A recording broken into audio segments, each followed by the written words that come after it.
Hello, folks. We're back. This is Southwick Stories. As I'm told, it's season 1 and maybe season 1 and done. I'm not sure. This will be the 9th episode, and we are very fortunate tonight to, or actually this afternoon, to have Mr. Stinehart with us. And of course, I have Jim down the end, my sidekick. And I have, so luckily enough, Mr. Stinehart agreed, which was, I'm sure there's a million papers I'll have to sign for this. And he brought along his sidekick, Mr. Zanolli. Could you spell it for the record, sir? Spell it? Yeah, spell it. Zanolli. Yeah. And your address, sir? 181 Sheep Baxter Road. This is a town meeting. You want my social security number? No, sir. No. We already have that. Oh, okay. Yeah. All right. This is awesome. So, guys, thanks for coming on board. This is nice. It's what is a beautiful July day today. Well, Feels we like can it only was hope, nice, but thank you for having us. Oh, We appreciate being here. Absolutely. And sharing our Yeah. stories of our past together, Yeah. going into the, You from the both- 1980s. You both started pretty young Ah, here. started I in the 80s. I think John's going to take us back a bit further. I'm Yeah. going to go into the 60s. All right. Well, let's start it off. Yeah, tell us. Well, thank you, Joe. Yeah. This is a great lineup. We've got a lot of experience in service to the town of Southwick sitting between you and me here today. We sure do. And so lots of things to talk about. And a lifelong resident of Southwick as well, and one who chose to spend his adult life here, which is always a wonderful thing as well. So lots to talk about with both folks. But I'm just going to give you both the opportunity to do kind of a brief introduction. Maybe tell us how many years of service to the town of Southwick. But I know you started very young, John, but how many years, give or take, between select board and town clerk, treasurer, collector? I started off by running for the Park and Rec. Oh, Park and Rec, too. Park and Rec in the late 60s. I was elected to that. And then I decided to run for the Board of Selectmen in, I believe it was 73. And I was elected to that. I was the youngest one at the time. I was 24 years old. Wow. Until Todd Lever won in the 90s, and I think he was like 23. And I served as selectman until, I believe it was 3 terms. That's the and then average. I left for about 6 years, and I was appointed town clerk, treasurer, and collector. And I was in that position for 17 years, which I'm told Michelle beat me out, which I'm disappointed because I thought I would have held the record. But congrats, Michelle. Congrats, Michelle. Semper Fi. And then I retired from there. So in total, I've probably got over 30 years of service to the town. And the prime of your life, let's put it that way, is spent in service to Yeah, the I town mean, of Southwick. one of the things I've always said, Jim, and I've always maintained that Southwick is a great place to grow up, and it's a great place to get old and retire and bring up your kids. But in the meantime, it's go out and see the rest of the world. I told my 2 daughters that, and but my wife and I firmly believe that, you know what, you can't beat Southwick. I love this community. I had opportunities when I graduated from college in 71 to go to Maine, but I decided, nah, you know what, my parents were still alive, and I just loved the town, and I knew it was going to be a great place to bring my kids up, and you know, I don't regret that for a minute. I remember your daughters, too. You know, Angela. Yep, Angela and Sharon. So, Karl, you came here a little bit later. Yes, but, I was fortunate to work with John. Yeah. Overlap is great. So I used to think you talked kind of funny because you just didn't sound like he went to Southwick High School, No, right? no, He had a that's different correct. dialect. But I've noticed over the years we've acclimated you, and now you sound like you're just like one of us. Certain Well, words, thank you. though. Certain words certain still- words do trigger that. Yeah. Trigger that. Okay. Well, I So tell us a little bit about how you got to Southwick and then your career in public service here. I first started in federal service with the Veterans Administration, and at that time, I was going to night school. So I went through night school, paying off my school loans and doing my other classes at night, because when you're the eighth kid out of 9, you've got to get there a different way. And so that's the way it happened for me, and so I came out here, and I was about 28 years old, and I had been searching for different positions all across the state and actually out of state. And this was a great compromise because I was able to be close to home still. And I love the community, and I would eventually get married and settle down here, and we raised our kids here. And they some of them are off, at other places now, but they come home, and other ones are still around here. And, I'm here. I'm a fixture. I like the location. I've seen the growth. But I also learned a lot over the time. And a lot of us had the same people that acted as our mentors, whether it was Richard Buckley or whether it was Mr. Scanlon. And then, of course, I got to meet all the members of the Finance Committee, the Select Board, the town meeting members. So that really put in motion my ability to meet a lot of people and learn from them. And that's what you have to be. You have to be willing to learn from people. So just for the record here, what year did you become Chief Administrative Officer for the town of Southwick? Well, in 1989, when I started, it had a different title. It was called AA, but it was 1989. 1989, and you will retire with the best wishes of the town in 2024, right?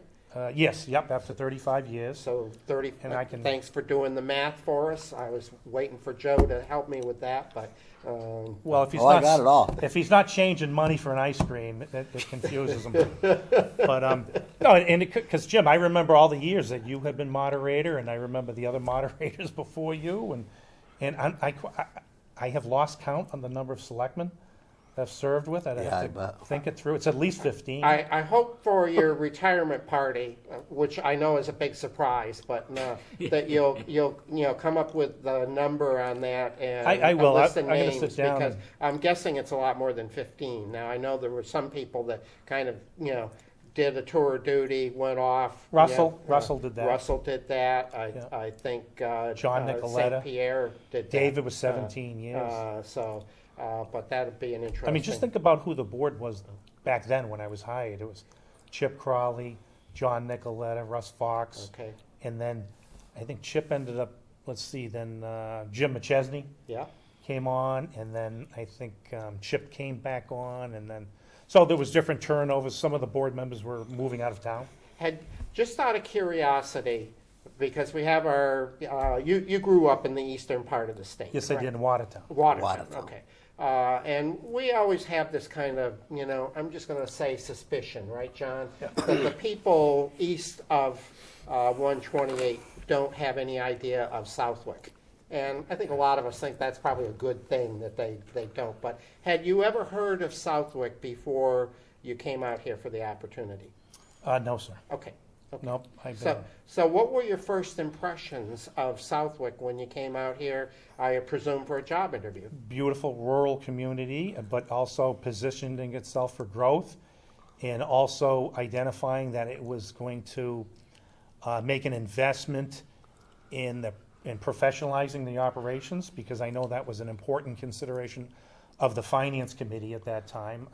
I am aware that that was an aspect that was being, advocated by them for the board of the select board members to get some help, because they were all volunteers. They're all working during the day, and that's really what I represented, was someone coming in and helping them become more effective and get more done, so that when people would say, "Oh, you're going to be, taking care of this for this person and that person," I said, "No, we're going to actually help the selectmen accomplish more things than they've been doing and make them much more productive," and that's what it did.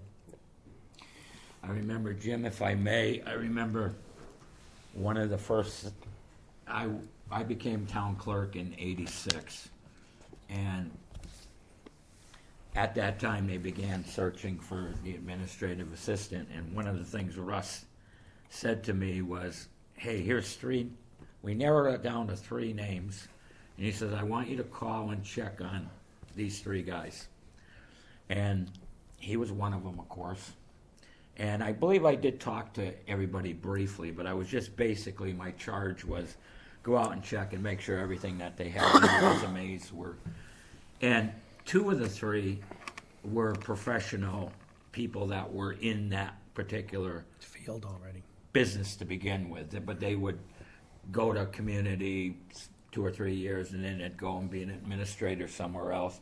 Karl, he was in the, it was medical, wasn't it, Karl? Yeah, VA Medical Center. Okay. in Boston. And so I remember talking to Karl, and I remember just going back to Russ and saying, and the board, he said, what do you think? I said, well, they're pretty much, whatever they said was basically what it is. And I said, I'll be honest with you, the guy, and maybe this is something you want to consider, Jim, in your new position, this guy had no politics or anything involved and stuff like that. And he was a young guy, and he had some great goals. And you know what? It turned out that they made the right call with him. 35 years, and you look back and you see what this guy has done. Unbelievable. Well, you probably don't recall, but when you hired him, or when you recommended him, the select board hired him, Yeah. did you, in your wildest dreams, think, and this guy will spend 35 years with us? Did you? I'm going to be honest with you, no, because Yeah. at first I didn't like the guy, because, but I didn't like Okay, well, let's. I didn't like him in one Now we got recess. some good stuff, Joe. He was a typical liberal Boston Democrat, okay? And I said, you know, but I put that aside. I'm just kidding when I say I didn't like him, but he was And he talked typical. funny, right? And he talked funny. Yeah. Did I think he'd stay for 35 years? Absolutely not, because most of those guys that are in that profession, I'd say 99% of them are there for job advancement, and it's a stepping stone. Sure. And I was totally shocked when you told me, you know, if I was figuring, okay, this guy's good for 10 years, maybe. Nah, 35 years? Unbelievable. Well, but- you got a record but nobody's you- ever going to beat. You know, you got to understand when you finally have, start a family, Oh, absolutely. you make trade-offs. And my wife was from a small town in Pennsylvania. Jim, That helped, you guys know my wife. Yeah. Yep. So that was a good compromise, and I was still close enough to Boston, Yeah. still connected with my family. So all the boxes were checked, and then it was just a matter of doing stuff with the kids, all the rec center. Oh, yeah. We had a great rec center. Yeah. We had other programs in our community, Yeah. and that's what you do when things are going well, and you get to spend more time with your kids. Yeah. I mean, I could be in another job, but I would never see my kids. Yeah. I don't know if that would be true today, Karl.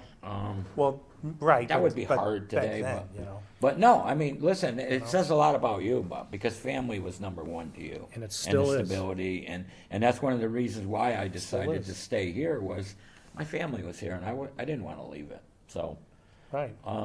no, it's worked out great. So just for the record, does anybody know of a chief administrative officer that's spent 35 years in the same community? Because we're talking about other records here. Is there somebody else in I would the be hard. Commonwealth I would that you be know? hard pressed There to. were Sir, the last report we got last week was he is the longest. Okay, so Current that's, one. Current, he's got badge number 1. He is the longest running. Yeah, Bellingham just Yeah. retired. so- okay. Okay. There was a Literally. gentleman, I think, in So you're Eastern like, Mass, he was 52 years. okay, Yeah. so you're the Tom Brady of Oh, chief he is. administrative Yeah. officers. Yeah, he's- Don't- He is.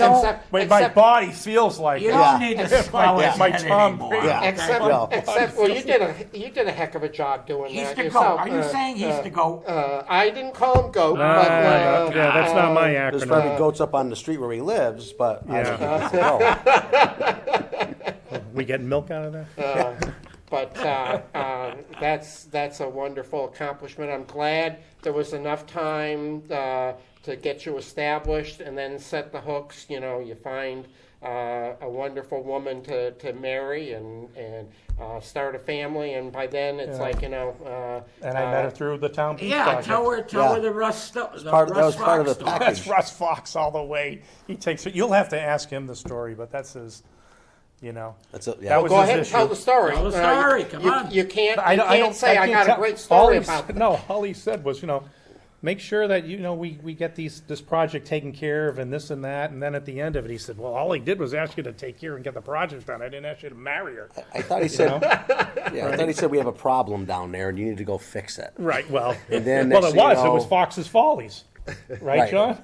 The Yeah, town it was. beach. There's no doubt The town about it. beach. So, okay, so you've unpacked half of the baggage here, so we gotta go back to the beginning.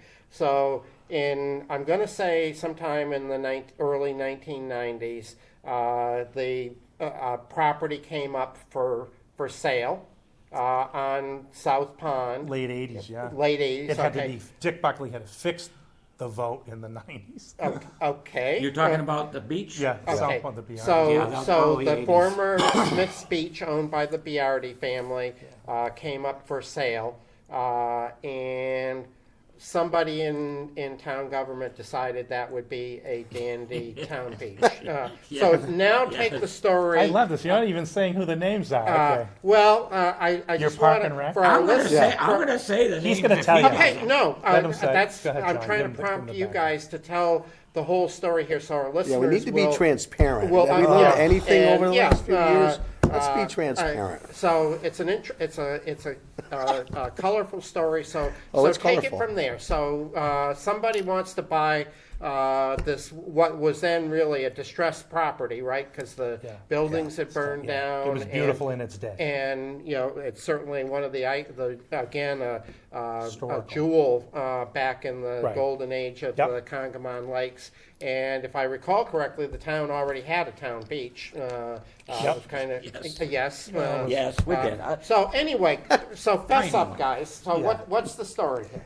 Well, I think All I it know predates is, me, but Bob Clark, yeah, Barry Lynch, Russ, Park and Rec, yeah. John can tell you how that synergy came together about looking at that location Synergy.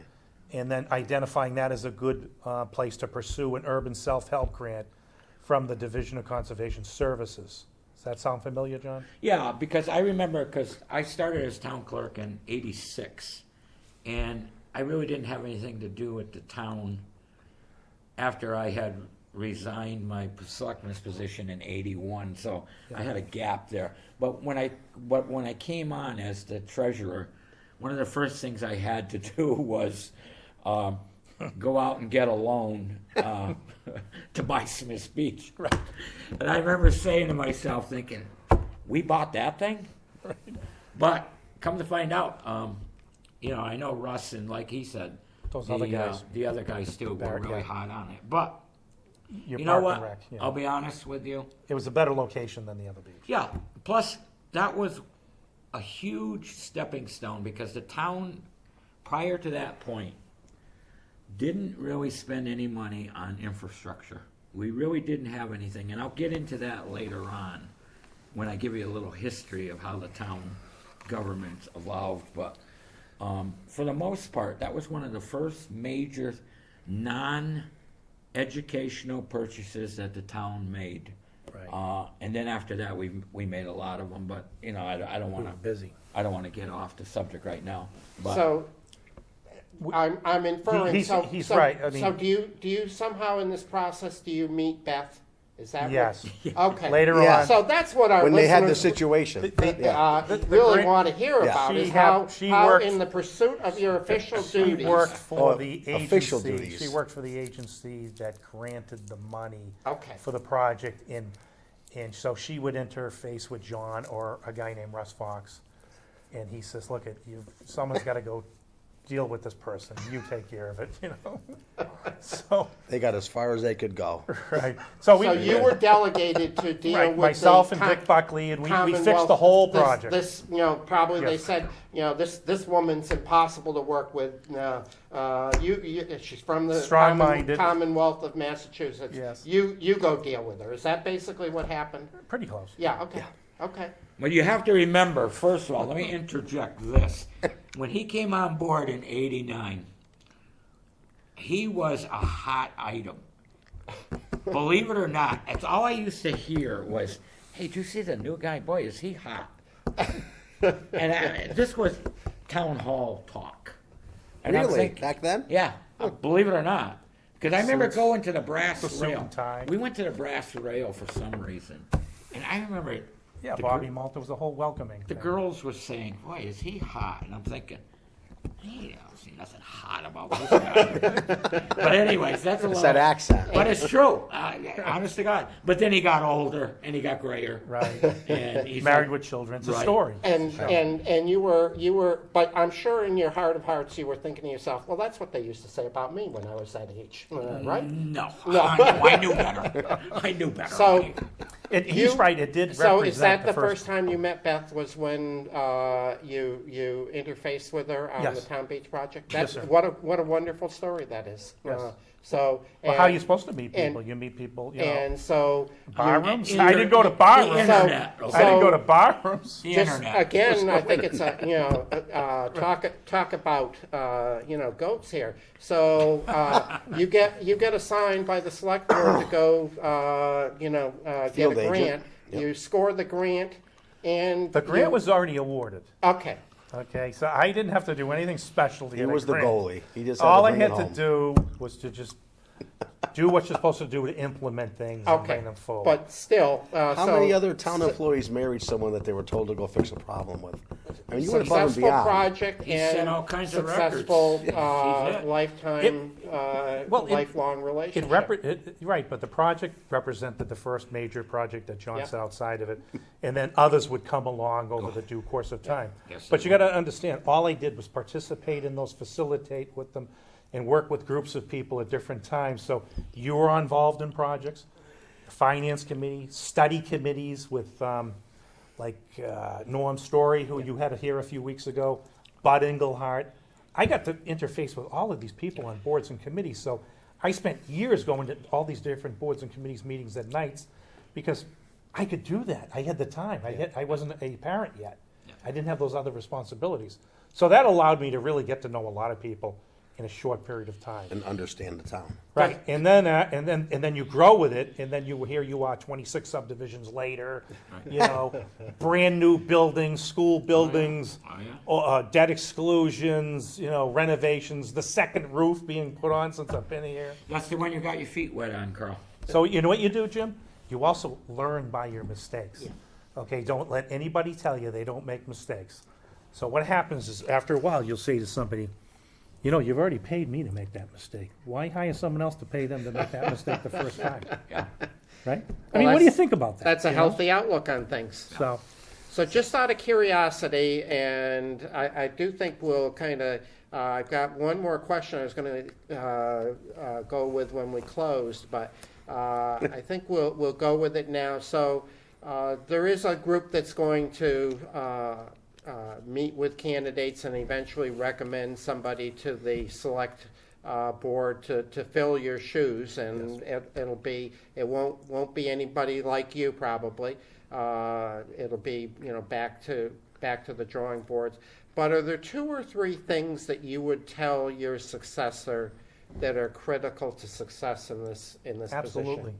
It's And about then people. I'll let you do cleanup on that, John, because you've got to have a perspective. But what would you recommend to your successor? I mean, obviously, you need a certain level of a skill set. Technology is important, but you're going to have a person that understands about working with people.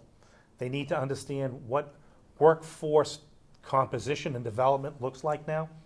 It's a far different world we live in now than it was in the 80s when I came here. Now there's much more of an emphasis on work-life balance. The relationship is not just you interviewing something and deciding whether or not you want them. They have to decide whether they want you. So it is like a marriage too. So it's a whole other dynamic now. And they're going to look at what has the community done. We got great recreational opportunities because that's really what the town beach represented. But since then, we did the rail trail, and we have a great series of lakes. So we have WIC. I mean, a Open lot of different space. offerings. Open space. So all of those things had happened. I only wish when I was first starting my family that the rail trail was there. It wasn't there. I mean, I was fortunate to be involved with great groups of people who worked on these projects and advanced on them. But if you're the one person just working on one project all the time, then you're not the one person who's helping the 7 projects advance.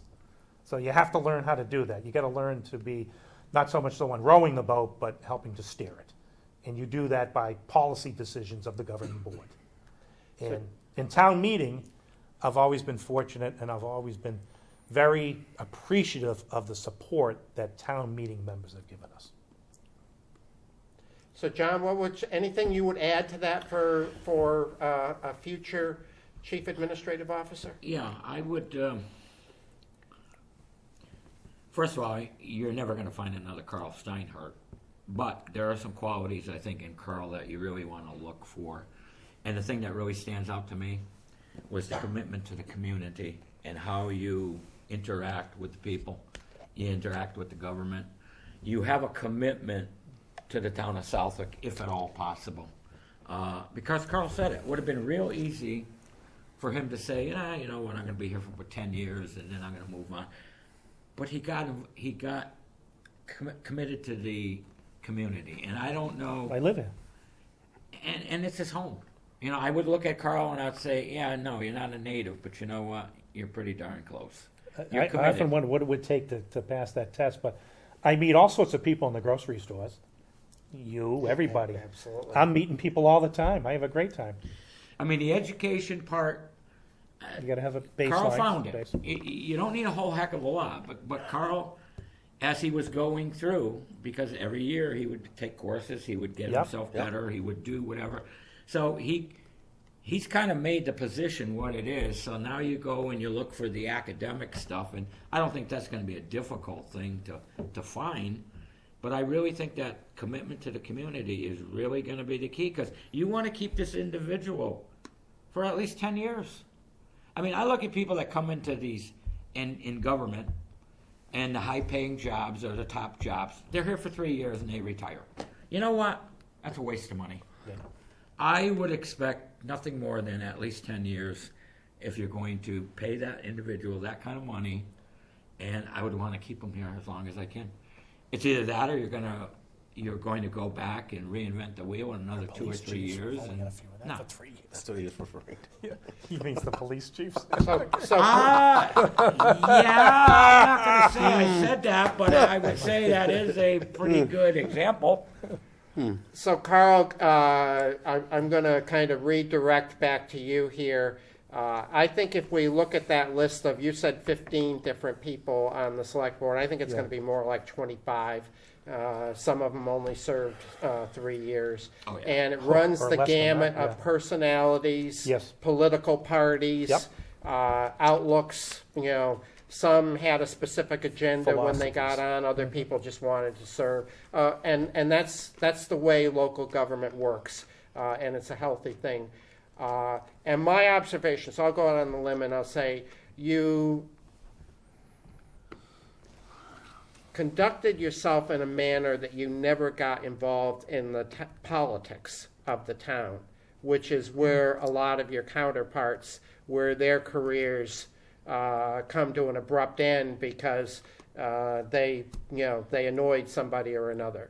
So how did you go about steering your way down? You have to work closely with the select board is a politically elected group. Yep. That's subject. One of them's up for election every year. How did you get through 35 years without getting caught up in the politics and getting yourself into a corner? Well, I think you just have discussions with individuals that sometimes if they need to be reminded, or you have to have a rapport with them to understand that your role isn't to do their role. Okay, they get to do that. The votes, once they're counted, they have the votes, they get to come in, and then they have to work out their platforms and reconcile them with the other two members. And they have to do that, and they have to work things out, and your role isn't to be doing those things. And to the extent that my type of a position under a form of government, because there are many different forms of government, but our form of government, it should be clear that, the issues that people might get upset about, those powers hadn't been delegated to the CAO.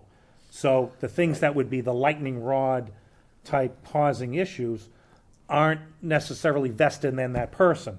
So since they're not, and they're still vested in the board, then the board has got to manage and reconcile their own disagreements over those. And then it's a matter of making policies. As long as it's legal and ethical, then you carry it out. You know? I think I put one word to summarize what you just said: separation of duties and powers. Is that really Yes, summarized? there are some academic documents, I think it was during Coolidge's time or something, about the separation of politics and administration. There are actually papers written about this that I learned in graduate school studies over the course of many years at night going to, my university. I hope you did as well as Lee Hamburg did in your courses, because we're not going to ask you for your grade, Karl. But Well, I was close to Summa, okay, but very good. I wasn't, See, we but got not the- undergrad. But it's like anything else. When you're young, you're not applying yourself as much because you're out there and you're meeting people. But as you start to get older, you get more focus. So, Jim, can I kind of give an overview of town government and how it relates to... How long is it going to take, John? Well, let's see. I'm looking at a clock. Are we over mixing there. paint? Yeah, plenty of time. Are we mixing paint? No, please, Is that an please, old background? please do, Okay. because I think what you want to do is tie together I some do. of the things that we just talked do. about. So, Yeah. so do that, and then I'm going to go over to my co-host here because he's sitting here very, very patiently. He has but been. he's He's been been part very of this, patient. so he'll have We're hoping a he's okay. perspective too. So you go ahead, John. All right. He's always fine. We know that. The best, I've always found that the best part of history is getting it from the horse's mouth, getting it firsthand. So I can speak of the last 75 years of history in the town of Southwick. Back in the 60s, when I really got involved, because like you and me, Jim, we're around the same age. And when in the 60s, we began to pay attention to what's going on as far as government goes. And the town of Southwick, back in the 60s, had a great commitment to education. Your father was one of them. Yep. Jackson, I remember him. Ronnie Jackson. Yep. Bill Bill Stacy. Stacy. The Arnolds, Mrs. Arnold. Jim And Nucci Arnold. Prifty. And so in the 60s, they were geared towards education. And we built our schools. We made sure that's where the money went. But we didn't do really a whole heck of a lot for town government. And town government kind of took a back seat to everything. And then as we get out of the 60s, Nucci Prifty is on the board, and God bless his soul. Nucci did a lot for the town, Yes, he did. but he was also cheap as far as money goes for the town. It was great for the school. He was great because he was on the school committee for many years with your father. And, our education system lacked absolutely nothing. But as we get into the late 60s and the 70s, town government really doesn't have a whole heck of a lot. I decided to run for selectman in 73. And like I said earlier, I was the youngest one. And I remember when I kind of bridged the gap. That's probably what I did, because back in the late 60s, early 70s, young people were beginning to become known or heard, but the older people were still resentful. I remember the first selectman's meeting I walked into. It was Nucci and Freddie Hanks, and they were in their 50s and 60s. They were your dad's age, They were right? my father's age. Yeah. And I walked in there, and I knew what I was getting into because, they figured I wasn't going to win anyways because Don Spencer was running against me in a special election. Well, I ended up winning. And I was grateful. I was gracious because, you know what? I was still a young kid, and I'm walking into their turf. And I just figured, well, you know what? This is a transition. I'm going to buy my time. And then in another year later or 2 years later, Vivian Brown ran, and she was the first woman to get. So you see Southwick, that dynamic of the 60s, the 70s, that transition to where we are today, was pretty good, and it was great being a part of it. And so I remember I decided to get out after 3 terms, and Russ Fox followed me, And I thought that was pretty interesting because I got to see the whole board turn over from the really conservative older people to what it is now, and it was cool. And but what happened is Southwick was still lagging behind as far as infrastructure goes.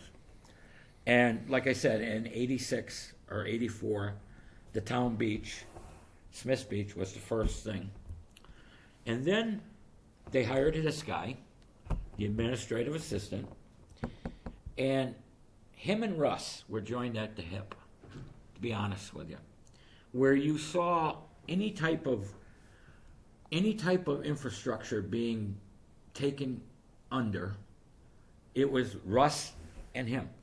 To me, that's the legacy. That's their legacy. You're going to see building of a new town hall, building of a fire station, building of a DPW, rail trails. Look at all those things. Look at all those things from 1980 to today that Southwick did not have, and we did it. And it was guys like him and Russ Fox. With other people. Yeah, I know there were other people. But I just want to make that very clear. No, I know you It's do. not about me. I know, Mr. Politician. I wouldn't have lasted this. I understand that. But I want to give credit where credit is due. You and Russ are the ones that, when I look at any of these infrastructure and any of these big things that were undertaken, it was all instituted under your guys' watch, so to speak. And I won't forget that, because I know that was a difficult thing to do, because look at all the things that we did and how you guys managed it without breaking the bank. It was due to making the right decisions economically, financially, doing everything right. No, I give you and Russ a lot of credit for what you did. And absolutely, the other ones, the other selectmen, the other finance committee people, they absolutely had something to do with it. But I look at that, I look at that lightning rod that was there to spur all these things on, and I look back at you and I look back at Russ and I say, Well, you know what, job well done, you guys. You know, the other thing you really got to be cognizant of from the genesis of some of these things is when the schools and the finance committee went through a process where it went from being a department of the town to a regional government. It opened up a different structure of education funding, Yep. which then allowed the community to accrue finances like a stabilization Yep. fund Yep. and things of that nature. So some of those seeds that were planted in the mid-'80s consummated in 1988, before I even walked through the door. Right. Some of that groundwork was being laid, and Right. I am cognizant of that. I am aware of that, and I tell people that. Yes. Joe, you deserve to chime in somewhere here. I'm lost. I wouldn't know where to start. Okay, well, But you have the history. well, so I am going to insert a comment here, following up on Karl. I believe that regionalization came to the town meeting at least 3 times and failed. And on the 4th try, under kind of financial hardship, 2 things happened. The town budgets were really tough. I was on the finance committee at the time, and there was a recession going on. There was no money for anything. Schools weren't doing very well either. And then in their, Prop 2.5. in there, it was post 2.5. Yep. And the state did us a big favor, because whenever we had talked about having a region, it was going to be a Southwick, Granville, Towland region. And Granville just wasn't ready for it yet. And I don't say that with any animosity or they were not ready for it. They loved their village school, and rightfully so. Yep. But the town of Towland was. And we were all shocked, because the regional committee came back from a meeting at one point and said, well, the state will allow us to form a region with just Towland. 2-town region, Yeah. which they had not done before. They'd always held out and said, it's got to be 3 towns. Well, that was a layup. When they held the vote up in Towland, they voted first, the last time successful vote. the whole town was there, and they voted unanimously for a region. Right. When we had our town meeting, it wasn't quite unanimous, but it was a solid. Yeah, I recognize that history. And that was big for regionalization, but you're right In in future terms of that budgets. setting the fiscal Yes. table Right. for the town to be able to do Where these you've got good reserves now for a Yeah, community our size, yeah. which And- helps with a good bond rating. And it was and I'm not bragging about myself because it was after I'll I brag about was you. gone about, no need for that. After I was on the finance committee, I'd already left, but rather than going out and kind of blowing all this added funding on stuff, they established a stabilization fund. And I remember that was kind of tough for a few years because, some folks in town, some Wanted to select deplete board it. members would say, well, we got all this additional money, let's spend it. Oh, yeah. But then you get into another recession around 1990, and it's like, oh, this is kind of cool, having a stabilization fund, Rainy day fund. Rainy day And folks, fund. it's not raining yet, because times are tougher, and which we have now. and so there was a lot of good, we would call that fiscal discipline, right? Right. New growth, too. New growth, and so. So I don't know why, so he refers to me as some Boston Democrat, but I come Wow. out here and Yes. become pretty conservative with Well, things. you Maybe did. that's because when you're a parent, maybe that's because when you're a Yes. parent with a good group of Well, kids, absolutely. you have to learn things differently. Absolutely. It's also in the water out here. Yeah. You probably just. I love the you probably water. just see, but we have special ingredients in them, and We can sell it. And one of them is it turns you conservative in your spending To your habits. point, Carl, my kids became conservative when they had to pay their own bills, okay, when they were in college. And my daughter says, oh, I want to move out of the dorms. And we said, yeah, okay, no problem. We'll give you as much money for the dorms for your rent, but you're paying the rest. And boy, did she become conservative after that point. But Yeah. Southwick has really, really been blessed over the years. I look back over the last 70 years, and I look at the people that we had in leadership, and I say, you know what? Southwick is very blessed. You look at guys, and just not the elected officials. It's like Phil Hall on the Finance Committee. You look at Phil and you say, there was a guy ahead of his time. You look at Tom Scanlon. You look at Dick Buckley. Dick Buckley takes on who was General it? Electric? General Electric, and he Well, wins. I mean, you look at the quality of people that we had, and we've had some great selectmen, we've had some not so great, but you know what? That happens. But if you look at the town of Southwick overall, and you say, you know what? We've been blessed so much. Because I go back to, I remember Charlie Wolf used to tell me, yeah, back in the 50s, there was no Democratic Party in Southwick. They used to decide in Bill Arnold's kitchen who was going to run for selectman. And I used to love to hear those stories because that's the way it was back in the 50s. It's a formality. And then you get into the 60s and then you begin to have Democrats. That too. Aldo Segal was one of the first Democratic selectmen. And you just watch how the town evolved and you say, you know what? We had some great people. But I just want to, for the record, those folks all got along very well, Republicans and Democrats. They did. Yes. Yeah. They did. And they'd have a competitive election, and one of the ironies is we had more competitive town elections back then than we do now. Yeah. And they'd say some things like, my dad was one of the first Republicans to lose an election to Bill Stacy, and wow. got back on a few years later. He and Bill became, best of friends. Russ Fox and Chip Crawley. You won't sure. find people more diametrically opposed politically, but best friends. And I think in Tip today's O'Neill, climate, Ronnie and I am going to editorialize, and my co-host can put the kibosh on it, but he's saying, "Oh no, I didn't sign up for that." No, that's all good. But, I did. I truly did. competitive elections and differences of opinion are healthy to Absolutely. our system of Yeah, government. they are. How Not- you do it. Not everybody lining up and saying, hey, here's the party line, we're into it. Right. And every time somebody's been elected to a town office and people have said, Jim, this is terrible, this'll never work out. How could we elect? It always works out. It always does. Always works out. And there's checks and balances in Yeah. the system, and it's a healthy thing. No, it is Town meeting is a big part of that too. because people that really don't have the genuine interest in the town, They get bored. they won't be there. Yeah, they get bored. They get bored. Yep. I mean, I look at the people, and even the ones that I would say were marginal selectmen, they had at least an interest in the town, and they cared about Yeah. where the town went. They probably wouldn't run again, but that's fine.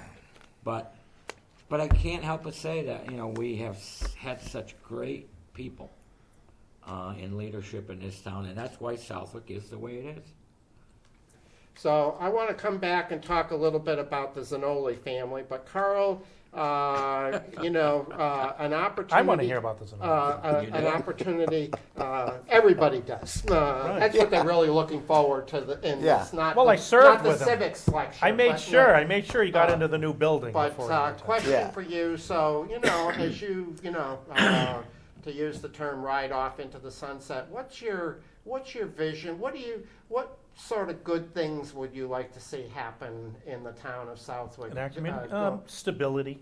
stability. I want to see stability. I want to see people get a return on their investment. They've made a lot of votes over the number of years to invest in programs and people and facilities and programs. So you really want to make sure that those things continue on with the people that go into those positions and people truly get a return on their investment, because that is designed to make their quality of life better.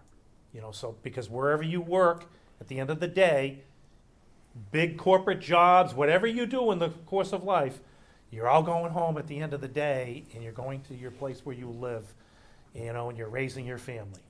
So that's what it's all about, because all of these other things, why do you put yourself through all that if you can't go home to a nice place at the end of the day and be with your family and your kids and enjoy it? And you want it to be a special Yeah. place, right? Yes. Some place that you feel really. You want that is- town feeling, because you know what happens? A lot of people will come and say to me, well, geez, we don't do this where this is, and this can't be done right. I said, well, now you know the difference between a town and a city. I said, and then, thank you for moving to our community. I tell people that sometimes. Thanks for moving it, becoming part of us. All right, well, let's segue.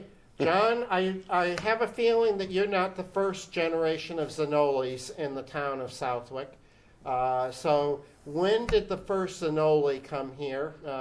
And tell us a little bit about the Mayflower. family history. Um, The Mayflower. boy, I'm going to be honest with you. There's not a whole heck of a lot to talk about.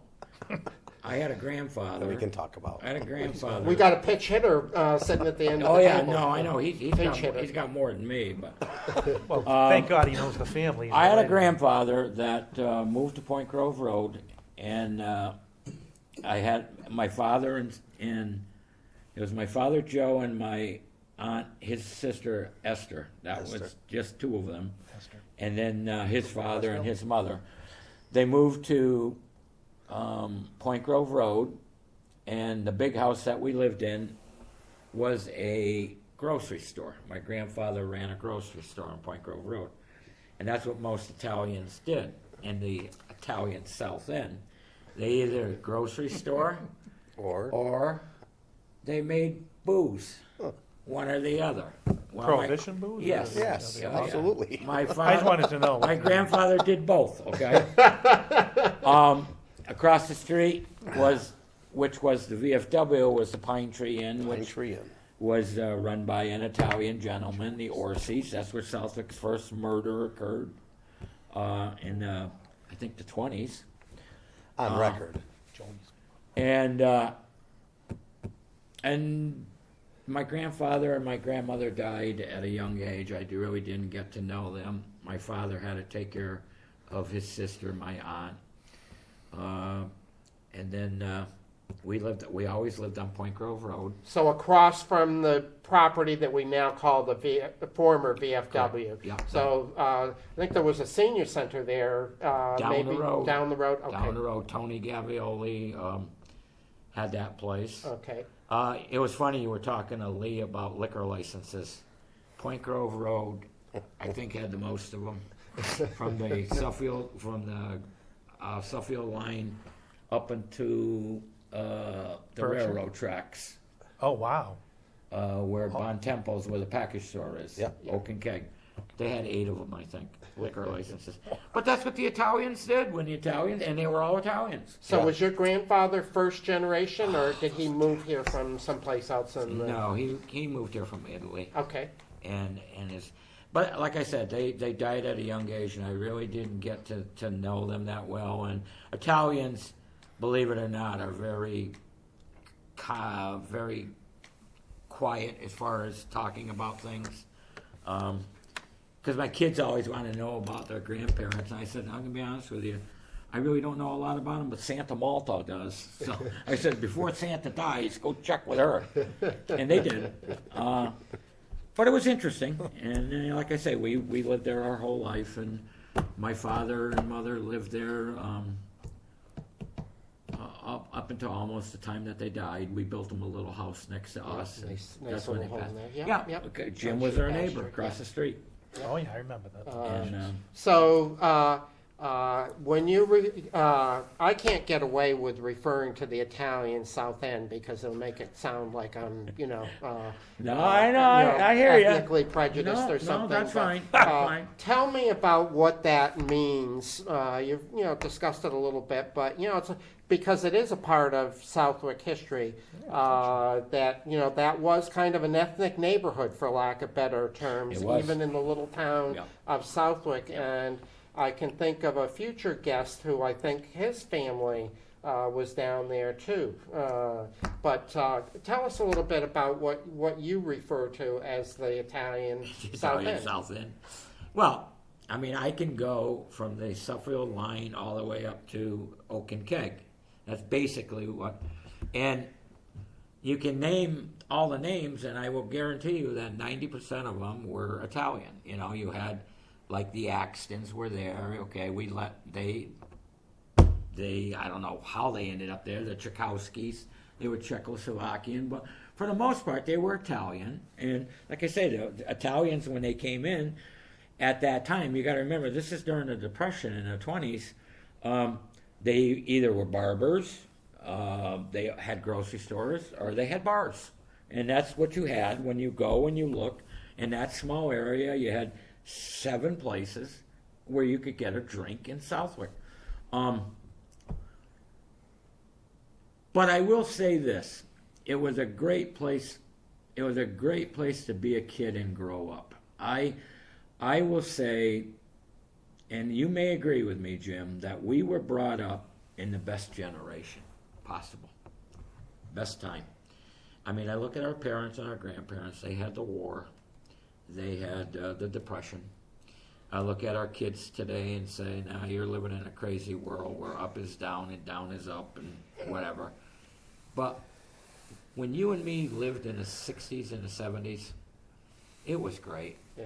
You would go to school, you would get home, do your homework, do whatever it is you had to do. You had supper as a family. You all sat around the table. Yep. Your parents said to you, all right, go play, but come back when the street lights are on. Yeah. They didn't worry about anything. We did too. And I say, you know what? That was the greatest place. That was the greatest time I could ever grow up in.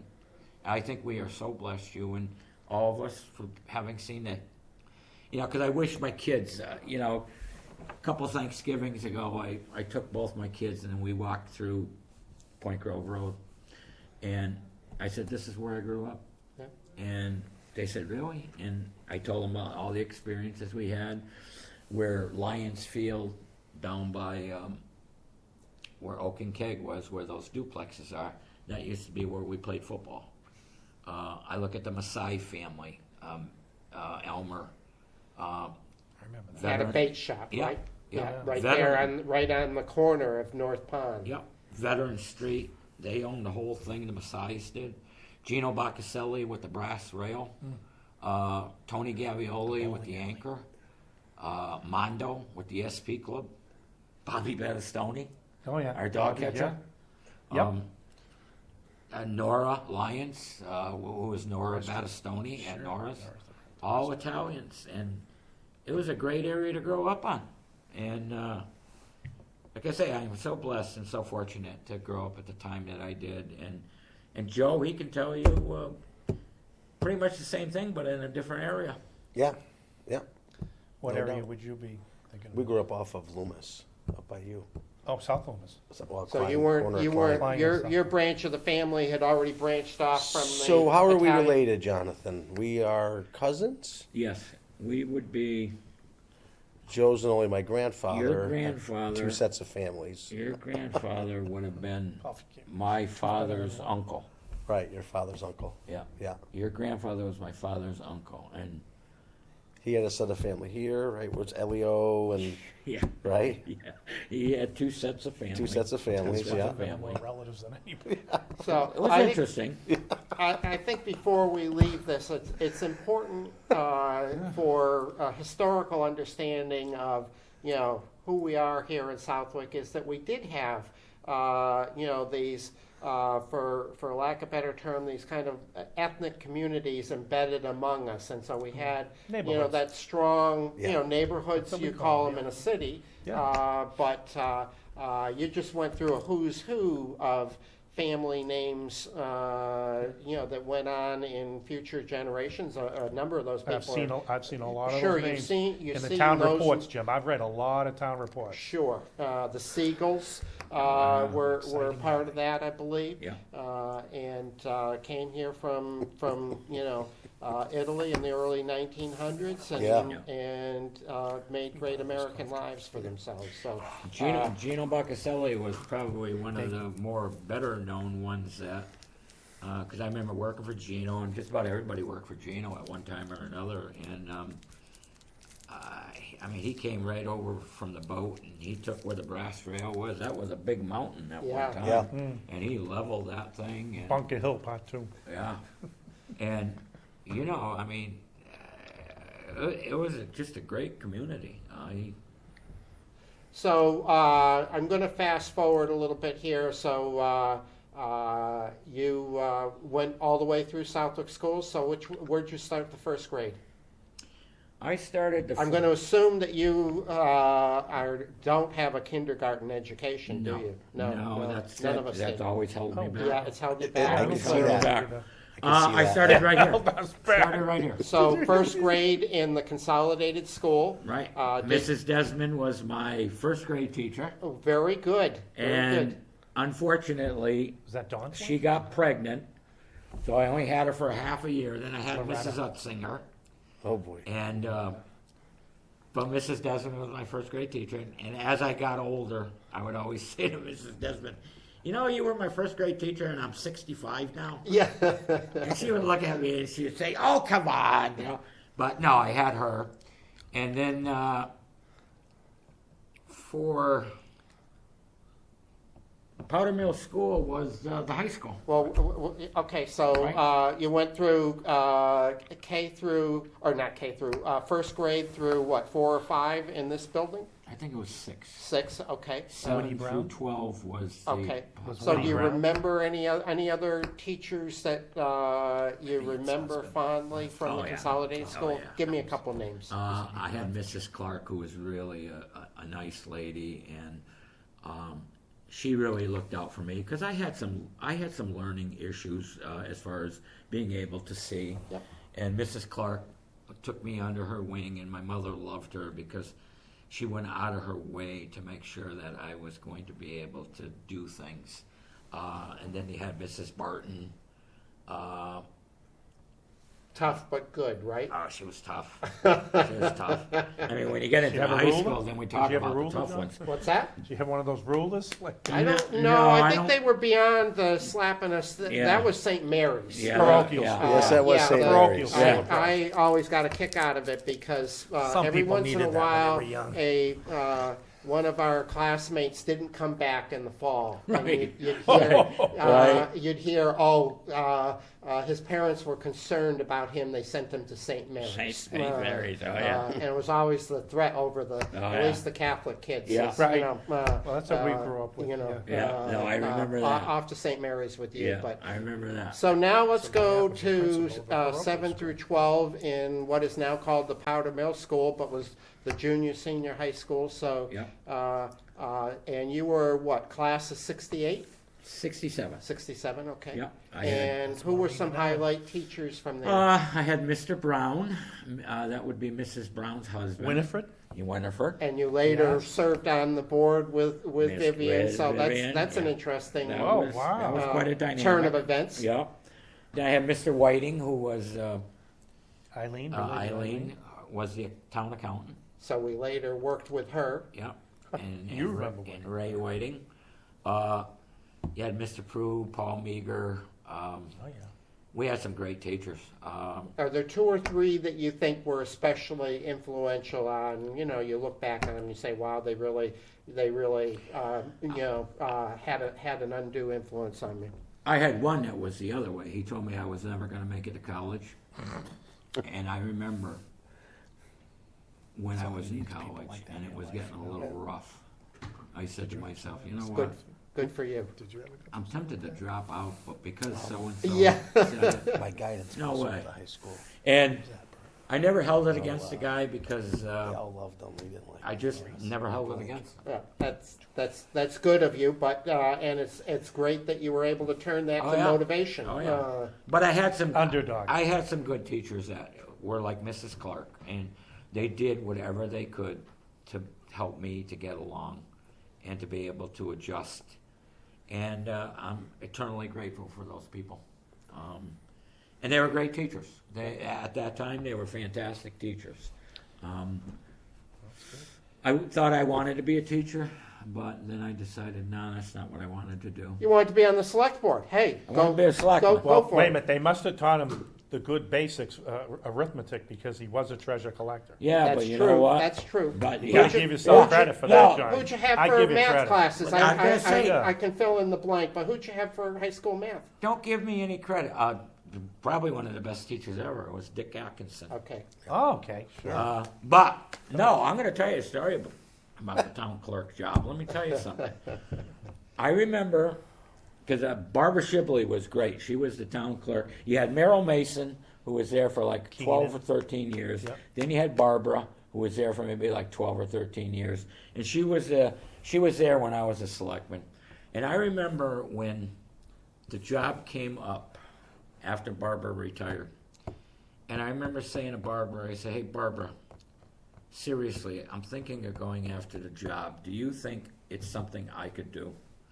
And she said, in all honesty, she says, yeah. She said, you can do it. I said, but Barbara, I've never taken an accounting course. And she said, you'll figure it out. And she said to me, use your discretion.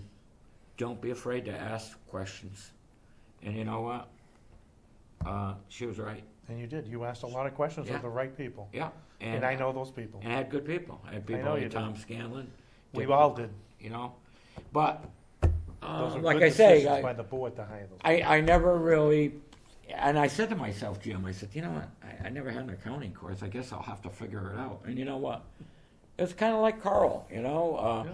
When he became an administrative assistant, it was basically a new thing. You had to kind of learn on your own, fly by the seat of your pants, and look at what you did. And I look at what I did and said, okay. And we never We got a lot done, didn't we, John? we never embarrassed the town. that's Nope, for we sure. got a lot done. We got a lot done. But the networking you must have had to pull off, not knowing anything. Agency-wise, because you're young, you're new. Well, it's just. The selectmen at tell the- you, go find the money. At the I- end of the day, it's just about, more importantly than anything, is who you're gonna call. Do you know Yeah, who to your call? book at the time People wasn't could- that thick. You know, it wasn't too tough to figure out who am I gonna call to go get the answers. Joe, aside from him looking hot at that time, Yeah, hot. he looked really young. Yeah. I'm sure Yeah. to Does that mean the the, air to conditioning the wasn't working? I'm sure to the I'm sure to the you know, the next generation up from us, our parents' generation, Right. they were saying, this guy's too young. Oh, absolutely. We'll Yeah. just, you know, let him play at being chief administrative officer. It'll all What be the hell fine. did the selectmen do now? And it'll all work out. But he was, because that is part of the process, knowing the, big part of the process, Huge. knowing the right people to ask the questions and being humble enough to keep asking the questions until you get it right. But Jim, no internet. But did you have a secretary? Yeah, Judy Sanders. Yeah, Judy Sanders, right, but you didn't have, that's when a phone book was a phone book. Well, Oh, we what had plenty of I'll tell those. you, and this would Still got it.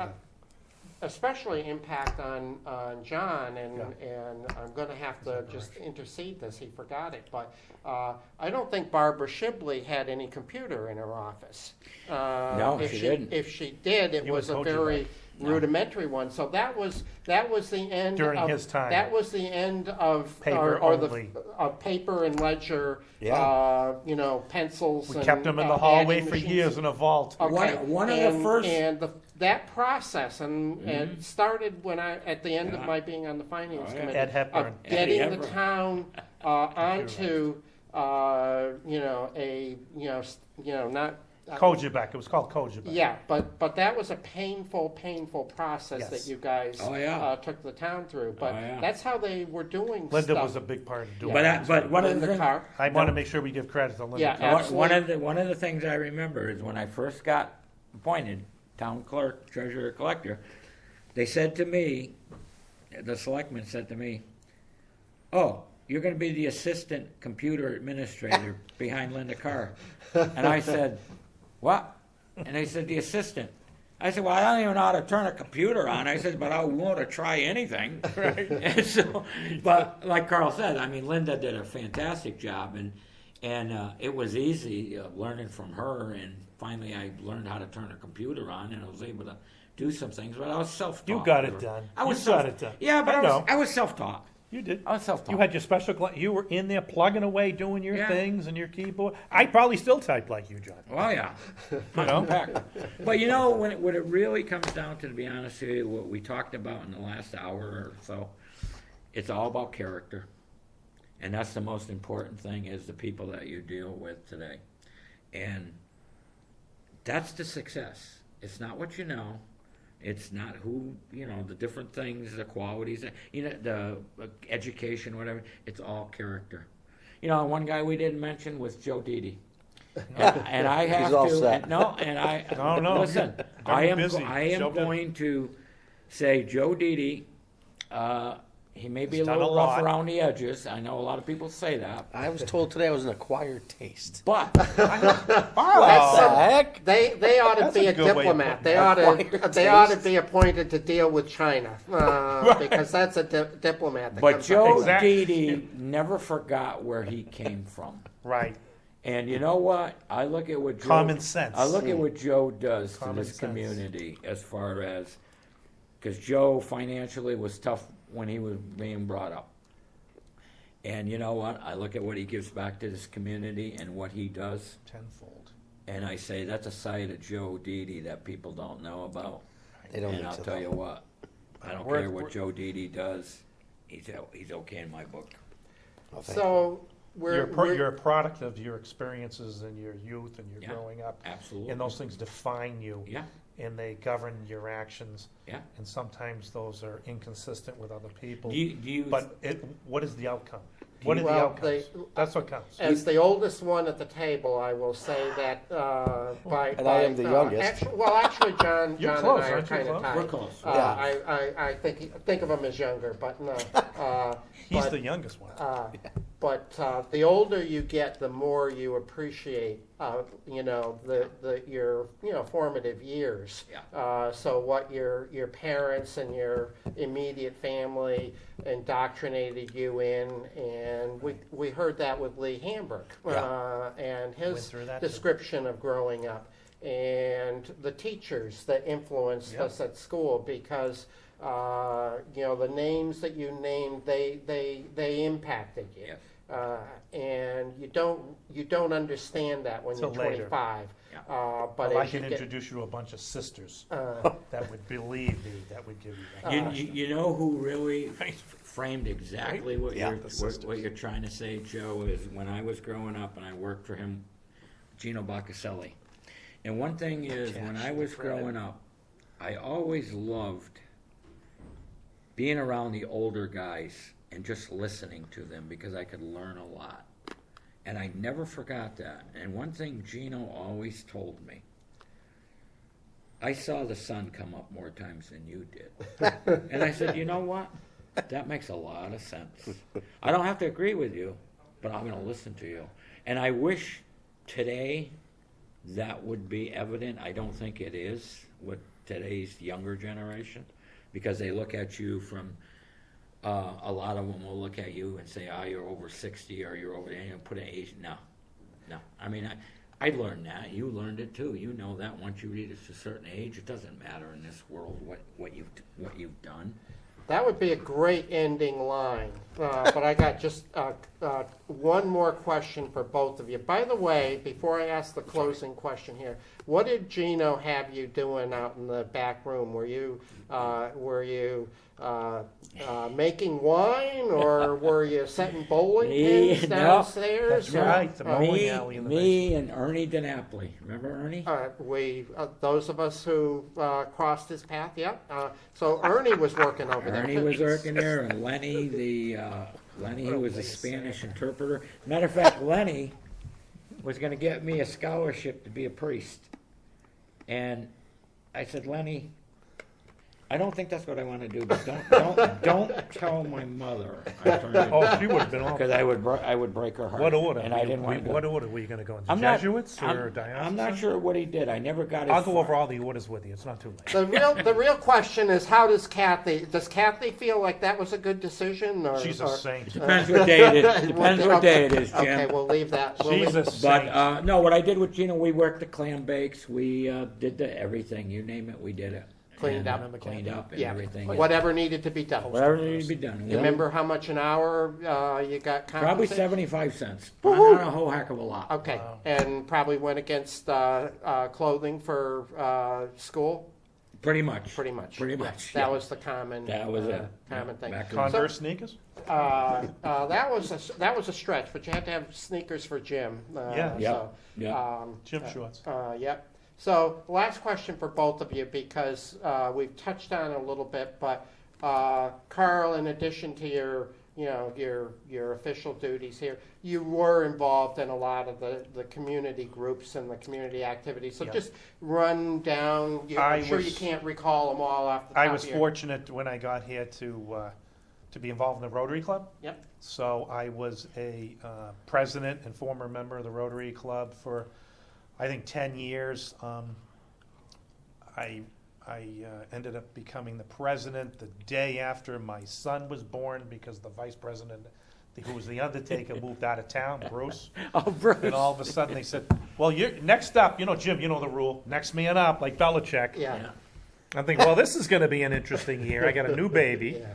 right? And I got to do that. But you John. got to go home and tell your wife about it. No. That is promoted? She's going to say, what? No. And then that would be, you mean it's another night out? I said, what do you mean another night? Well, the selectmen, those meetings don't count, right? Yeah. It's like they used to go to 11 or 12, those earlier years. So Rotary? So that was great. Rotary was good. Rec Center. Rec Center. We did a lot of stuff with the Rec Center, with the kids, whether you were running the snack shack, helping out with the teams. And then at that time, my kids were also getting involved in soccer and swimming. So I was involved in swim team parents things. So, and what happens is 10 or 15 years go by, and then all of a sudden the kids are aged up and they've gone on to other things, and you wonder where the time went. Yeah. And the more kids you have, the longer you're in that pipeline. Yeah. So, And Ben's 35 years and you're retiring. yeah, What so happened? That's part of the process of setting roots, right? In the Absolutely, community, and is you get involved in that stuff. my family and we made a lot of roots and a lot of friends in this community. And, especially the kids' friends, and then their parents and so forth. It's just been, it's good. That's one of the reasons why I'm still here. Do you know Yeah. where Bruce went? He moved to Belchertown, Yes, he did. and I don't know, I think, did he open up an antique shop or something? Nope. He moved to Sturbridge, and I met him at my daughter's church. He was a minister. Oh, okay. Pastor Bruce. Bruce Plumley. Yeah. Great guy. He was great. It was good. And it was great. So when when Rotary was a much larger club, you really got to meet all the vocations, because Rotary is a vocation-based thing. Yeah. So you really got to meet all the people in the different types of businesses. The trades, blue trades, white collar, professionals. So it was a great experience meeting the Rotarians. So John, what have been your community It's experiences? probably basically the same as Karl. It was big in a rec center. We coached our two daughters, took them through just the growing speeds. up with your kids. My church. I had Bible studies and stuff like that. But the rec center was the big thing. You need to understand, when you have the kids, you're going to be spending time with them. One way or another, it can be the bad way, if they're on corners, or you can be more assertive and get ahead of it and be part of that. But you will be spending time with them either way. Well, I'm going to hand it back to Joe, but thank you to both of you. Thank you. For Yeah. a great conversation this afternoon, for Thank you for having us, Mr. for Moderator. all of your public Last service. highest, John, as they say, the last highest title of The office. last. That's right. Right? The And, last highest title thanks, of office. thanks for being great community Yeah. people. Absolutely. Thanks so for being all the- supportive of good government people. Absolutely. So, One thing I just would like to interject, if you guys are looking in the future, something to do is, I think you should get a group together of guys before we pass on and do an oral history of the town. I think they did that with Clayton, didn't they? Isn't yeah, there one with well, Clayton? Clayton but that's, maybe we didn't explain enough, but that's what we're trying to do here. Okay. Yeah. And, Okay. I go back to your comment from a few moments ago, and I don't expect that we're going to win any awards for viewership. No, not like some of us, no. Yeah. Ken, what's the viewership? There's no Emmys? but- Any? 14? But or- what I do, 15 now. what Yeah. I do think is going to happen is that these, wonderful conversations are going to be out on YouTube, Yep. probably till the end of time, and people are going to discover them at different times. Okay. So, maybe some young Lee Hamburg who's trying to get a handle on Southwick history is going to Yeah. go looking and do an internet search and say, oh, Yeah. here's a kind of a random cross section of people with sharing their memories of growing up, and that's why we ask. A lot of the questions seem like very, very basic did and you very get here? ordinary to you as you listen to them. You say, of course, where I went to first grade, John, Yeah. or Jim, but we want it on the tape. So that's really our purpose here, and you've given me a great segue. If anybody's listening to this and knows somebody else that's got great Southwick memories, put them, direct them to Yeah, Joe or Joe. me. We'd Yeah, love we're to out sit here. Yeah. We're not looking to embarrass anybody or Yeah. anything, but we just want to get those memories down on tape. Yeah. And then maybe someday somebody will go through them and compile them into something more meaningful. Even maybe our award-winning producer over here will do some of Right. that. You never know. And that's what we figured, John, when Mr. Prifty passed away, and there's been a few others, that we said, geez, it's We just too bad, miscapturing. it's just too bad we didn't do Yeah. something. Capture, Yeah. And the town has finally given a little bit more money to Channel 15, and we've been able to kind of Oh, good. morph that into something. Yeah. And we have a young producer Diverse programming. that's been able to just say, let's do a few of these shows here and there, and we grabbed Jim and said, I'm not of your age group, so Jim's been a great help. Oh, yeah. No, that's fair. With that side, because Jim, you have the history. You He know, does. You know He the does. families. You truly know those street signs. he knows all were, those other were families. But we're learning a lot as I'm we learning go. a ton. Yeah, I am too. Yeah, I'm learning a lot. It's been a wonderful So, experience. our that idea way. next is to get more families in, and even in your case, you probably Pascaldi. I'm sure we could put together a bandit of four. Oh, what a group those guys. Right, literally, and you could have a tongue-in-cheek conversation for 2 hours and accomplish a I lot. really absolutely. would like to know more Absolutely. about the alcoholic beverage production because, you know. There's a ton of it back then. The tunnels, it all happened. VFW tunnels. Yeah, tunnels at VFW. They have the little. So inquiring minds want to know, Wooden again, growing up in Southwick, you heard about that. Oh, yeah. And you heard names associated with it, but it was Right. kind of like, shh, Yeah. we don't talk about that. Unless you were a buyer, Yes, you but, didn't know. but that product was being sold to people who lived in other parts of town. That, oh, Everywhere. I thought They you were going to just say it picked was it up. to the people in Westfield and Agawam. No, In We Connecticut. were just trying to fulfill a need. You mean like an economic development? Yeah, it was kind of Right. an economic development. We had tobacco. That's all we think about And, these you know, there days. was no, the ice was gone by then, so it's Right. like, you know, let's make And that's a some, great history. The let's make ice- some hooch. Oh. Folks, the it's ice. been real. They're going to continue to talk. Thanks for having us. We'll have another show shortly. Good night. Thank you.